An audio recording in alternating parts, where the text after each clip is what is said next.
Iran America Israel యుద్ధంలో ఒక సంచలనమైన పరిణామం చోటు చేసుకుంది. ఏ క్షణమైన హార్మూజ్ జలసంధిని తెరవడానికి ఇరాన్ సిద్ధపడింది. మరి డొనాల్డ్ ట్రంప్ వార్నింగ్ మూలంగానే ఈ హార్మూజ్ జలసంధి తెరుస్తున్నారా అంటే కానే కాదు.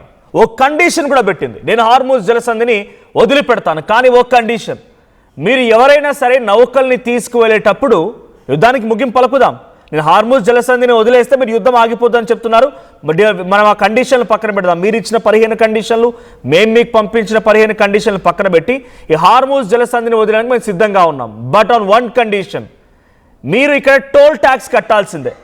అంటే మీకు అర్థమవడానికి చెప్తున్నాను టోల్ ట్యాక్స్ అనేది.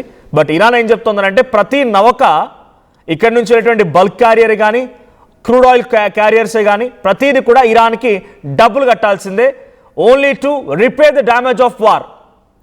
మాకు యుద్ధం పరిణామాల్లో జరిగిన నష్టాన్ని ఓవర్కమ్ చేయడానికి మేము డెఫినెట్గా దీన్ని పాటిస్తాం, ఇది మీరు ఓకే చెప్పండి, we are ready to open strait of Hormuz. యుద్ధ పరిహారం ఇస్తేనే హార్మూజ్ జలసంధిని తిరిగి తెరుస్తామని చెప్పి ఇరాన్ ప్రకటిస్తోంది. హార్మూజ్ పైన అటు ఇరాన్కి డొనాల్డ్ ట్రంప్ 48 డెడ్ లైన్ విధించాడు. ఈ డెడ్ లైన్ రేపు సాయంత్రం కల్లా ముగియబోతుంది as per Indian timeline. మన భారతదేశపు కాలమానం ప్రకారంగా రేపు సాయంత్రం కల్లా అమెరికా అధ్యక్షుడు డొనాల్డ్ ట్రంప్ ఇరాన్కి విధించినటువంటి డెడ్ లైన్ ముగుస్తుంది. ఆ డెడ్ లైన్లో ఏముంది, 48 గంటల సమయం ఇస్తూ 48 గంటల్లో కనుక స్ట్రైట్ ఆఫ్ హార్మూజ్ని తెరవకపోతే నీకు నరకం అంటే ఏంటో చూపిస్తానని చెప్పి డొనాల్డ్ ట్రంప్ ఇరాన్కి వార్నింగ్ ఇచ్చారు. ఇన్ సచ్ ఏ థింగ్ ఒక బిగ్గెస్ట్ స్టేట్మెంట్ కూడా యూజ్ చేశారు ఆయన. ఏమన్నారు, మీరు కనుక ఓపెన్ చేయకపోతే బాస్టర్డ్ అనేటువంటి పదాన్ని కూడా ఉపయోగించారు. I'm sorry to announce this word, but ఆ పదాన్ని అక్కడ ఆయన ఉపయోగించారు. సో ఆ పదాన్ని ఉపయోగించి ఇరాన్ పైన రెచ్చిపోయారు. ఇదొకటే కాదు, I'm still warning you again, if you don't open straight of Hormuz I'm going to hit plants, power plants, bridges, civilian infrastructure అని చాలా క్లియర్గా మెన్షన్ చేశారు ఆయన. ఒకసారి ట్వీట్ కూడా మీకు చూపిస్తాను, ప్లీజ్ ట్వీట్ ప్లే చేయండి. ఎస్, ఇదే ఆ ట్వీట్, ఒకసారి స్క్రోల్ చేయండి. సో దాంట్లో డొనాల్డ్ ట్రంప్ ట్వీట్ చూడండి, కింద డొనాల్డ్ ట్రంప్ చేసిన ట్వీట్ మీకు కనబడుతోంది. సో డొనాల్డ్ ట్రంప్ ట్వీట్ కింద కనబడుతుంది. డొనాల్డ్ ట్రంప్ ట్వీట్కి ఒక మహిళ రియాక్ట్ అయ్యారు. బట్ బిఫోర్ ఐ కంటిన్యూ ఒకసారి డొనాల్డ్ ట్రంప్ ట్వీట్ చూపిస్తాను. Tuesday will be power plant day, అంటే రేపు సాయంత్రానికల్లా ఆయనకి ఇచ్చినటువంటి గడువు ముగుస్తోంది కాబట్టి, ఆయన చెప్పిన గడువు ముగుస్తోంది కాబట్టి Tuesday will be power plant day and bridge day, all wrapped up in one. In Iran there will be nothing like it. Open the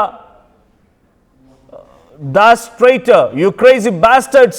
ఆయన ఉపయోగించే పదాలు చూడండి, ఎంత దుర్మార్గం. ఒక దేశానికి అధ్యక్షుడు ఆయన ఎటువంటి పదాలు ఉపయోగించారు చూడండి. ఒక ఇఫ్ పదం ఉపయోగించి స్ట్రైట్, యు క్రేజీ బాస్టర్డ్స్ అని ఉపయోగించి, oh you will be living in hell, ఒకవేళ అది కనుక తెరవకపోతే మీరు నరకంలో బతుకుతారు, నరకంలో ఉంటారని డొనాల్డ్ ట్రంప్ చేసిన ట్వీట్. నరకంలో బతుకుతారని చెప్పి డొనాల్డ్ ట్రంప్ ట్వీట్ చేశారు. సో ఆ తర్వాత just watch, praise be to Allah, ఒక సిద్ధంగా ఉండండి, మీ అల్లాని ప్రార్థించడానికి మీరు సిద్ధంగా ఉండండి అని చెప్పి ఒక ట్వీట్ చేశారు. ఆ ట్వీట్ చేసింది April 5th. ఆయన చెప్తున్న ప్రకారంగా రేపటితో ఈ డెడ్ లైన్ ముగుస్తుంది. On Tuesday he'll gonna be hit power plant and bridges. So దానికి ఒక సమాధానంగా డొనాల్డ్ ట్రంప్ చేసిన ట్వీట్కి ఒక రికౌంటర్ ట్వీట్ ఎవరి వైపు నుంచి వచ్చిందంటే French human rights activist Agnes Callamard నుంచి. అంటే నాటో దేశాల్లో ఒక దేశమే కదా ఫ్రాన్స్, ఆ దేశాల్లో కూడా.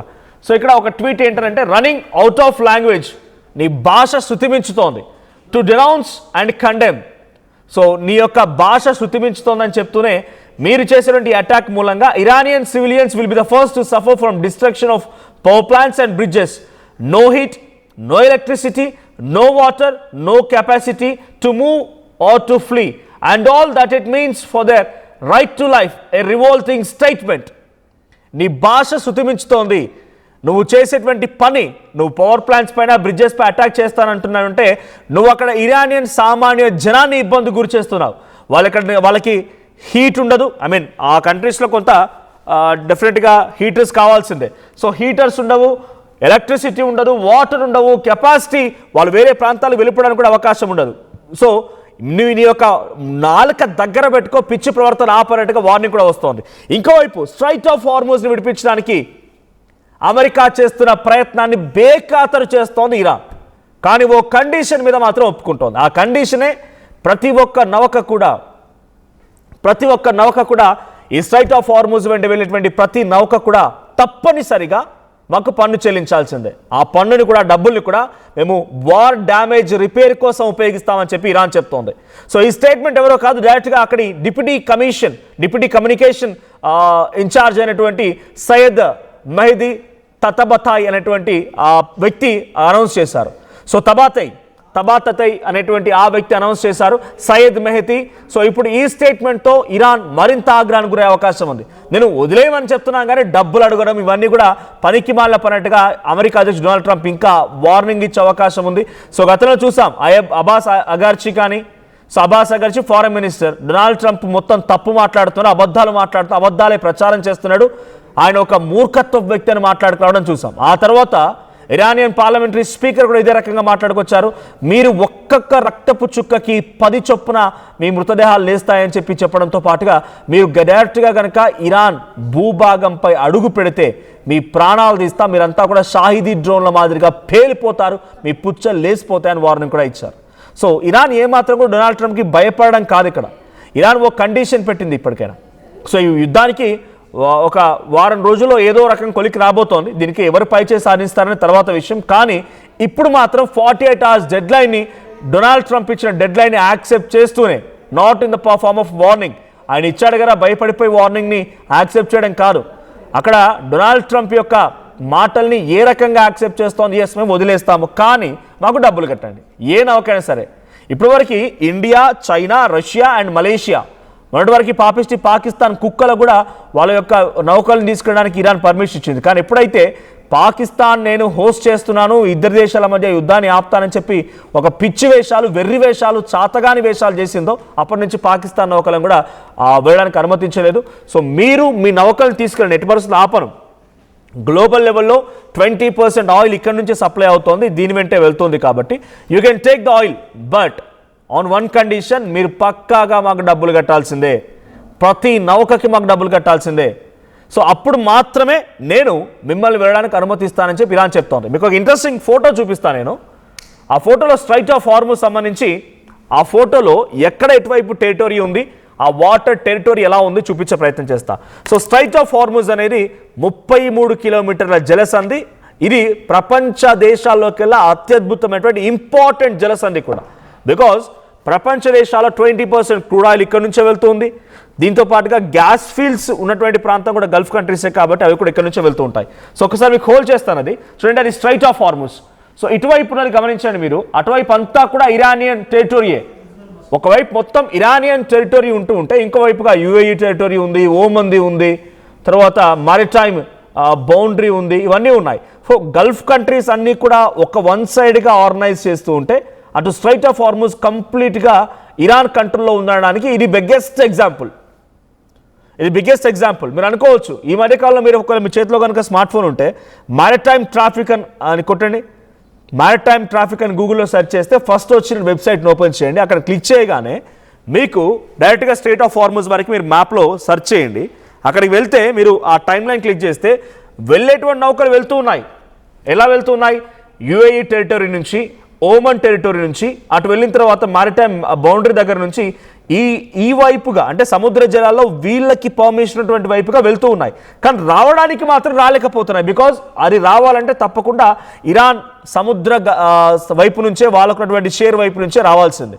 సో ఇప్పుడే మనకున్నటువంటి బిగ్గెస్ట్ ట్విస్ట్ ఏంటంటే ఇక్కడ అది కూడా ఓపెన్ చేస్తాను, నేను ఆపను, మీరు యథేచ్ఛగా వెళ్ళండి. గతంలో మాదిరిగా మీరు వెళ్ళండి, బల్క్ క్యారియర్స్ని, తర్వాత క్రూడ్ ఆయిల్ క్యారియర్స్ని తీసుకొచ్చుకోండి, వెళ్ళండి, అంతా సవ్యంగా నడిపించుకోండి. నేను చెప్తోందల్లా ఒకే ఒక్క అడ్డు నేను చెప్తోంది, అది కేవలం మీరు నాకు డబ్బులు చెల్లించండి. నాపై యుద్ధం చేసి ఈ గల్ఫ్ కంట్రీలు కానీ, ఇజ్రాయెల్ కానీ, అమెరికా కానీ చాలా తీవ్రంగా నష్టపరిచాయి. ఎంత? కొన్ని లక్షల కోట్ల రూపాయల నష్టం. యాజ్ ఆఫ్ నౌ ఇప్పటివరకు ఈ వార్ జరిగేటువంటి క్రమం కల్లా ఇరాన్లో 3000 మందికి నష్టం వాటిల్లింది. సో ఆ 3000 మంది చనిపోయారు, ఓన్లీ సామాన్యులు మాత్రమే. ఇటు సైన్యం సంబంధించి చూస్తే కనుక ఆ సైన్యంలో కూడా సుమారుగా 6000 మంది మరణించారు. అంటే ఏ స్థాయిలో అక్కడ మరణాలు సంభవించారు అర్థం చేసుకోండి. సో ఆ స్థాయిలో మరణాలు సంభవించడం కాకుండా ఇన్ఫ్రాస్ట్రక్చర్, సివిలియన్ ఇన్ఫ్రాస్ట్రక్చర్ కూడా చాలా తీవ్రంగా నష్టపోయింది. సో నేను ఒక చిన్న రఫ్ ఇమేజ్ మాత్రం మీకు ఇచ్చే ప్రయత్నం చేస్తాను. సో రఫ్ ఇమేజ్ మాత్రం మీకు ప్రయత్నం చేస్తాను. రఫ్ ఇమేజ్లో సుమారుగా 1,15,000 కోట్ల రూపాయలు ఇన్ఫ్రాస్ట్రక్చర్ దెబ్బతినింది. కేవలం ఇన్ఫ్రాస్ట్రక్చర్ మాత్రమే 1,15,000 కోట్ల రూపాయలు. సో అటు $25 బిలియన్ అంట, $25 బిలియన్ $, 1,15,000 కోట్ల రూపాయల ఇన్ఫ్రాస్ట్రక్చర్, అటు సుమారుగా 8 లక్షల కోట్ల రూపాయల మిలిటరీకి సంబంధించినటువంటి వెపన్స్, మిలిటరీ స్థావరాలు. అంటే అటు ఇటుగా 1,30,000 కోట్ల రూపాయలు నష్టపోయింది. చిన్న విషయం ఏం కాదు కదా, 1,30,000 కోట్ల రూపాయలు నష్టపోయింది. ఇది కేవలం అక్కడ ఇన్ఫ్రాస్ట్రక్చర్, మిలిటరీ ఇన్ఫ్రాస్ట్రక్చరే. సో దీని కారణంగా అక్కడ ఫైనాన్షియల్ లాస్ ఎంత వచ్చింది, అక్కడ మరణాల సంఖ్య ఏ రకంగా ఉంది. సో ఈ వార్ జరుగుతున్న క్రమంలో అక్కడ జరిగినటువంటి పరిణామాలు ఎంత మేర దెబ్బతీశాయి, ఎంతమంది ఆరోగ్యం దెబ్బతీసింది, ఎంతమంది ప్రాణాలు పోయి. అలీ ఖమేనీ ప్రాణమే పోయింది కదా, అలీ ఖమేనీ ప్రాణమే పోయింది. సుమారుగా 1,30,000 కరెన్సీ, కోట్ల రూపాయల మన ఇండియన్ కరెన్సీ విలువ అవుతుందట అక్కడ జరిగిన నష్టం. 1,30,000 కోట్ల రూపాయలు విలువ చేసేటువంటి నష్టం వాటిల్లింది.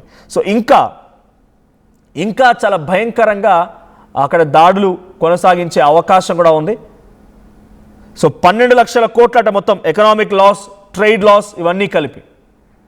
సో 1,30,000 కోట్ల రూపాయల నుంచి అంతటి స్థాయి 12 లక్షల కోట్ల వరకు, ఇంతటి స్థాయిలో నష్టం వాటి 12 లక్షల కోట్లు అంటే అర్థం చేసుకోండి. వాళ్ళ ట్రేడ్, వాళ్ళ ఎకనామిక్ లాస్ అన్నీ కలిపితే 12 లక్షల కోట్లు. అంటే మన తెలుగు రాష్ట్రాల ఒక 5 సంవత్సరాల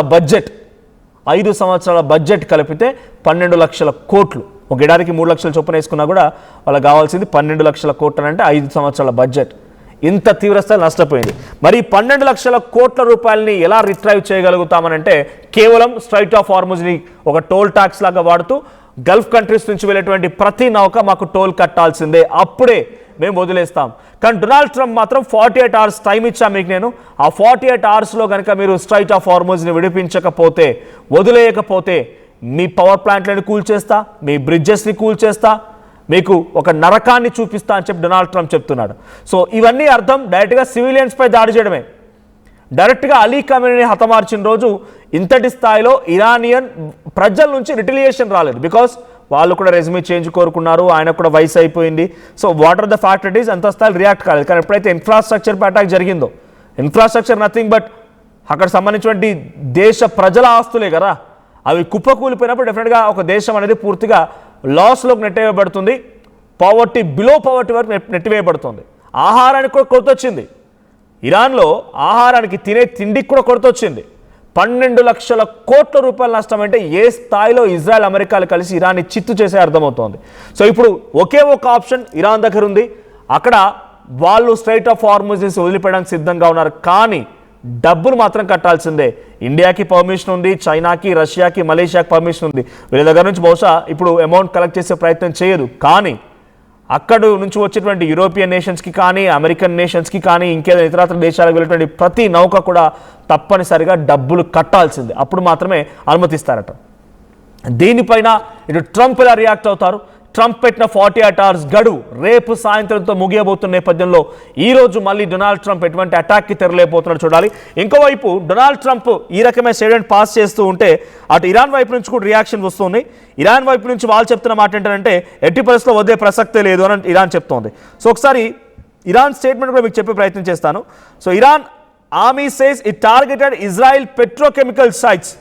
నువ్వు వార్నింగ్ ఇస్తున్నావు సరే, నేను మాత్రం అటాక్ చేస్తున్నాను అని చెప్పని ఇరాన్ చెప్తోంది.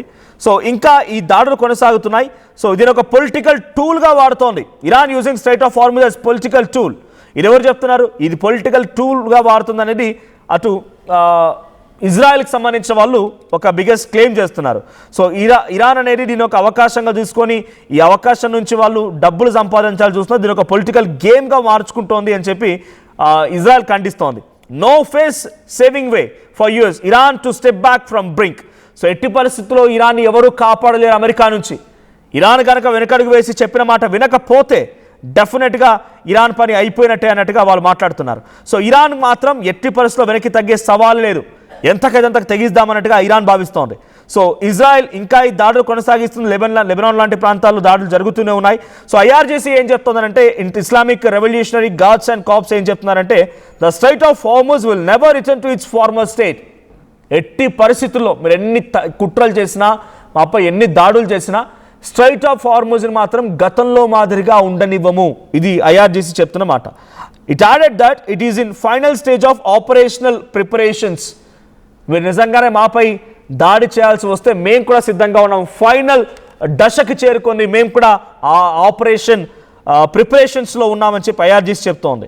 So the statement came days after Iranian parliamentary committee approve draft legislation to impose transit fee on ships passing through the key water ways.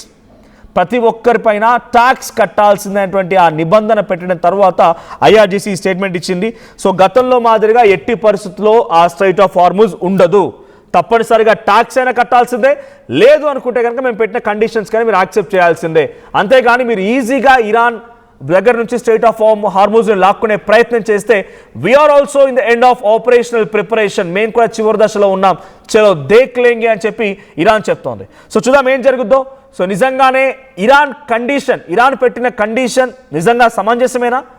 ఇన్ని రోజుల పాటుగా ఫ్రీగా వెళ్ళినటువంటి ఈ రూట్కి తప్పనిసరిగా ట్యాక్స్ కట్టాలి, ఆ ట్యాక్స్ డబ్బులని మేము మా డ్యామేజ్ కంట్రోల్కి వాడుకుంటామని చెప్పినటువంటి ఇరాన్ మాటలు మీరు సమర్థిస్తున్నారా, లేదు డొనాల్డ్ ట్రంప్ వైపు నిలబడి డొనాల్డ్ ట్రంప్ నిజంగానే అటాక్ చేయాలని కోరుకుంటున్నారా? మీ సపోర్ట్ ఎవరికి, మీరేం ఫీల్ అవుతున్నారో కామెంట్ చేయండి.